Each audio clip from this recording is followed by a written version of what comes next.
बिस्मिल्लाहिर्रहमानिर्रहीम। अस्सलाम वालेकुम स्टूडेंट्स। आज की इस वीडियो में हम आर्टिकल्स के बारे में बात करेंगे। आर्टिकल्स क्या होते हैं? ए और an and the are called articles.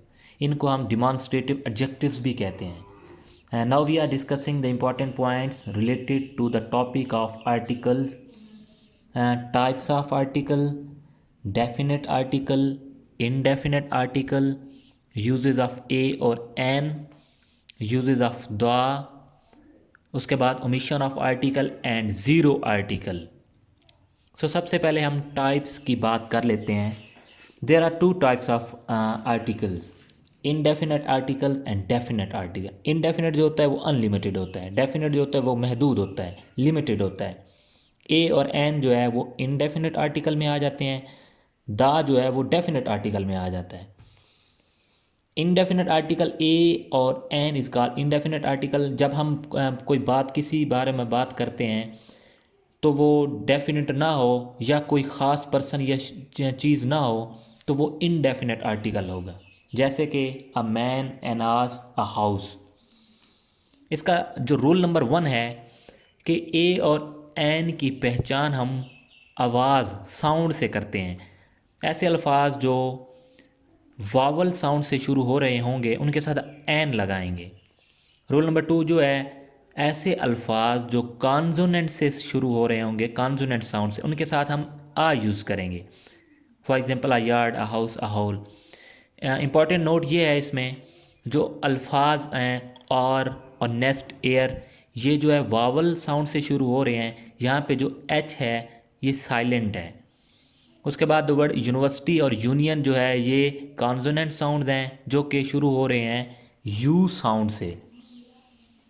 उसके बाद हम डेफिनेट की बात कर लेते हैं। Definite article, the is called definite article, क्योंकि जब हम किसी ख़ास चीज़ के बारे में, किसी ख़ास पर्सन के बारे में बात करते हैं तो वो स्पेसिफिक हो जाता है। मिसाल के तौर पर द टीचर हैज़ कम, वो टीचर जिसके बारे में हम ख़ास टीचर के बारे में बात कर रहे हैं। The house has cot fire. उसके बाद हम यूजेज ऑफ डेफिनेट आर्टिकल्स की बात कर लेते हैं। सबसे पहला जो रूल है कि हम दा का इस्तेमाल ख़ास किस्म के पर्सन और चीज़ के लिए इस्तेमाल करते हैं, या जिसकी तरफ हम इशारा करते हैं जो हमारा कॉन्टेक्स्ट क्लियर कर देता है। मिसाल के तौर पे let's go to the university. Students आपस में कहते हैं let's go to the university, तो वो उस यूनिवर्सिटी के बारे में बात कर रहे होते हैं जिससे वो कनेक्टेड होते हैं। उसके बाद रूल नंबर 2 जो है, हम दा का इस्तेमाल कॉमन नाउन, जो सिंगुलर नंबर जो पूरी क्लास को एज अ होल रिप्रेजेंट कर रहा होगा। मिसाल के तौर पे the house is a useful animal, the cat loves comfort. ये दोनों अपनी नस्ल को रिप्रेजेंट कर रहे हैं एज अ होल। उसके बाद हम द का इस्तेमाल before the name of Nations भी करते हैं। मिसाल के तौर पे the English, the Japanese, the Pakistani, the French. Rule number 4 जो है, हम दा का इस्तेमाल सम यूनिक ऑब्जेक्ट्स जो होते हैं, यूनिक ऑब्जेक्ट्स जो होते हैं उनके लिए करते हैं। मिसाल के तौर पे the sky, the sun, the moon, the earth, the sea, the east. Rule number 5 ये है कि हम दा का इस्तेमाल before the names of newspaper, अखबारों या मैगज़ीन के नाम से पहले भी करते हैं। मिसाल के तौर पे द न्यूज़, द जंग, द नवाए वक्त। रूल नंबर 6 ये है, हम दा का इस्तेमाल मजहबी किताबें जो होती हैं उनके लिए भी करते हैं। सेक्रेड बुक्स जो होती हैं, the Holi Quran, the Bible. Rule number 7 ये है, हम दा का इस्तेमाल ग्रुप ऑफ आइलैंड्स के लिए भी करते हैं जो ग्रुप में होते हैं, the West Indies, the east Indies. Rule number 8, हम दा का इस्तेमाल माउंटेन रेंज जो ग्रुप में होते हैं उनके लिए भी करते हैं, the Himalayas, the Sulaiman range. Rule number 9 ये है कि हम दा का इस्तेमाल कैनल्स के लिए, रिवर्स के लिए, seas, oceans, gulf, passes, straits और डेजर्ट्स के लिए भी करते हैं। मिसाल के तौर पे the Sahara, the Suez canal, the Chenab, the Red Sea. Rule number 10 ये है कि हम दा का इस्तेमाल टाइटल्स के लिए, ऑनर्स के लिए और रैंक्स के लिए भी करते हैं। मिसाल के तौर पे द ग्रेट अलेक्जेंडर। उसके बाद रूल नंबर 11 जो है, हम दा का इस्तेमाल सुपरलेटिव डिग्री के लिए भी करते हैं। मिसाल के तौर पर the hottest, the darkest, the best. Rule number 12 ये है, हम दा का इस्तेमाल करते हैं फॉर आर्डिनल्स, मिसाल के तौर पे first, second, third etcetera. Roll number 13, we use the for musical instrument, for example the flute, the piano, the guitar. Roll number 14, we use the for adverb with comparatives, or like the more, the mirror.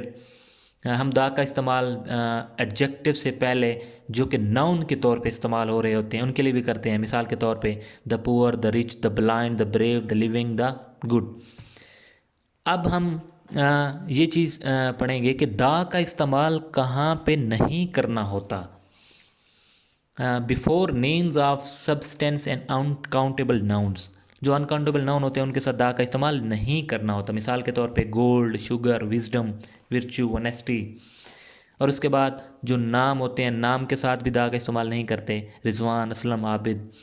खाने के जो नाम होते हैं उनके साथ भी हम इस्तेमाल नहीं करते। Dinner, lunch, breakfast. जो ज़ुबानें होती हैं उनके साथ भी ना दा का इस्तेमाल नहीं करते। इंग्लिश, उर्दू, पंजाबी, सराइकी। उसके बाद बिफोर नेम्स ऑफ रिलेशन, इनके साथ भी दा का इस्तेमाल नहीं करते। Like mother, father, aunt, uncle. जो यूनिक पोजीशंस होती हैं लाइक प्रेडिक्टिव नाउन्स, उनके साथ भी हम इस्तेमाल नहीं करते। Like chairman, principal. उसके बाद before name of country, cities, इनके साथ भी हम इस्तेमाल नहीं करते। Like Pakistan, Europe, Faisalabad. और before school, college, church, bed, table, hospital, market और प्रिजन एट्सेट्रा, इनके साथ भी हम दा का इस्तेमाल नहीं करते। तो दा का जो वर्ड दा साउंड है, वी यूज़ दा फॉर कॉन्सोनेंट। कॉन्सोनेंट के साउंड की आवाज़ जो वर्ड दे रहे होंगे उसके साथ दा, और दी का कंसेप्ट जो है वो वावल, सॉफ्ट साउंड्स, जो वर्ड सॉफ्ट साउंड दे रहा होगा उसके साथ हम दी लगाएंगे। सो ये था हमारा आज का टॉपिक आर्टिकल्स का, जिसके बारे में हम पढ़ रहे थे। मैं उम्मीद करता हूँ आप सबको अच्छे तरीके से ये टॉपिक समझ आ गया होगा। Thank you.